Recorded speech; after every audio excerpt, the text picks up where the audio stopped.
Hello friend, आप सब कैसे हो? सबको नमस्ते, राधे राधे, जय श्री कृष्णा। मैं रेनू, मेरे चैनल पे आपका स्वागत है। आप सब कैसे हो? आप सब अच्छे ही होंगे, आशा करती हूँ।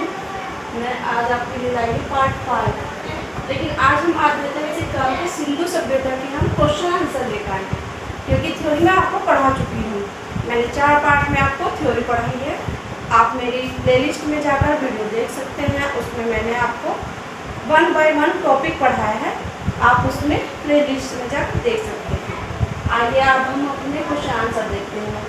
किस सिंधु सभ्यता के पहले स्थल, यानी कि जो पहला स्थान है, और हड़प्पा की खोज किसने की, और सिंधु सभ्यता को या सिंधु सभ्यता या हड़प्पा सभ्यता भी कहा जाता है, तो इसकी खोज किसने की है और कब की है?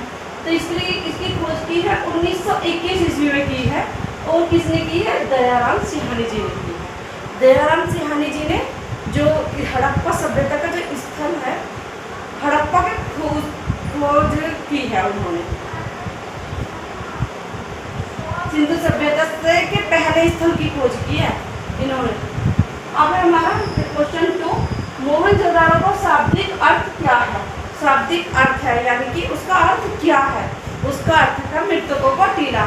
जो मनुष्य मर जाते थे उस टाइम पे, मरने के बाद उनका वहाँ का कोई झगड़ा या कोई ज़्यादा ही आतंकी हमला वगैरह हुआ होगा, तो जिसकी वजह से एक साथ इतने सारे व्यक्ति मारे गए कि मृत्यु हुई लोगों का ढेर लग गया। तो उसे इस वजह से इसे मृतकों का टीला कहा जाने लगा। मोहनजोदाड़ो को शाब्दिक अर्थ, यानी कि मोहनजोदाड़ो जो है ना, उसका अर्थ ही मृतकों का टीला है। समाधि 837 नाम दिया गया है, वह किस लकड़ी का बना हुआ है? समाधि जो वो है ना, कब्रिस्तान में एक समाधि बनी हुई है, समाधि, और उस पे लिखा है R37। वह किस लकड़ी से, उसका जो ताबूत बना हुआ है वो किस लकड़ी से बना हुआ है? उसका ताबूत देवदार लकड़ी से बना हुआ है।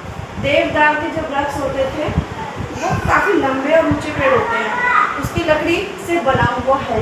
837 समाधि का वो क्या बोलते हैं इसे? ताबूत, सॉरी ताबूत बोलते हैं। अब क्वेश्चन 4, सिंधु घाटी सभ्यता की लिपि किस प्रकार की थी? वो अज्ञात लिपि थी। किसी भी तरह की जो लिपि उन्होंने जो लिखी है वो अभी तक नहीं तो पढ़ी जा सकी है, उसे पढ़ ही नहीं पाया कोई भी अभी तक। उन्होंने लिखा तो है, लेकिन जो लिखा है वो पढ़ा नहीं जा सका, अज्ञात है। सिंधु घाटी सभ्यता के करीब 1500 स्थलों का अभी तक पता चल चुका है। 1500 स्थानों का, जगहों का पता लग चुका है। इनमें से केवल 7 ही ऐसे नाम की संख्या दी गई है। वैसे कौन कौन से हैं? जो मेन स्थल हैं, जो मेन पॉइंट हैं हड़प्पा सभ्यता के, जिनमें हड़प्पा का बिल्कुल नाम फेमस है, वे है नंबर 1 हड़प्पा है, दूसरा मोहनजोदाड़ो है, तीसरा चुनमुंडलो है, चौथा लोथल है, फिर कालीबंगा है, 5वां सुरकोंडागोड़ है, और सुरोकोटा है, सुरकोटा।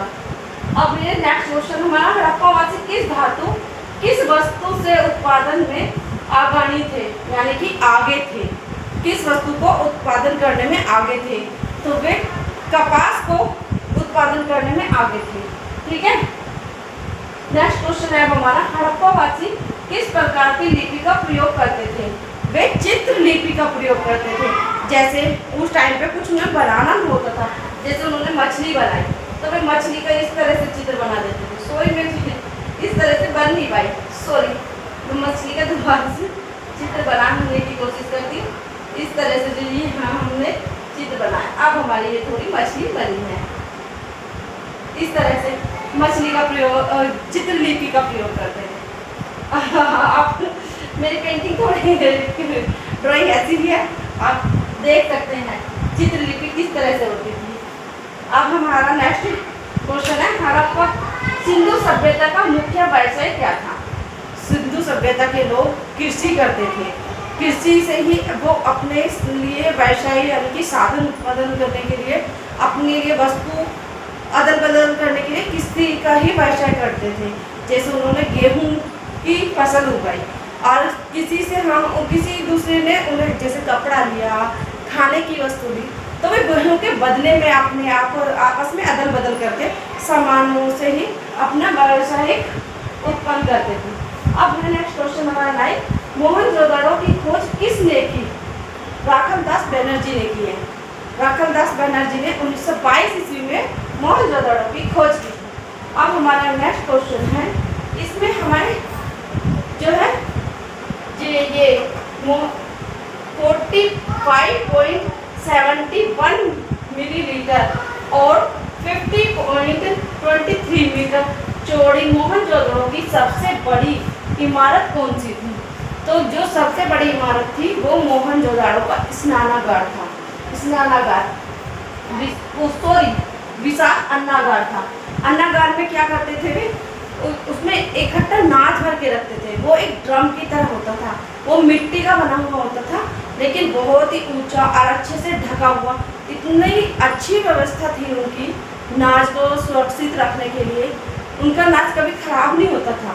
वे उसमें अन्नागार में भरकर इस तरह से रखा जाता था कि अन्नागार को नाच भरने के बाद बंद कर दिया जाता था और उसमें वो नाच सुरक्षित रहता था। उन्हें जितना नाच यूज़ करना होता था उतना ही उसका वो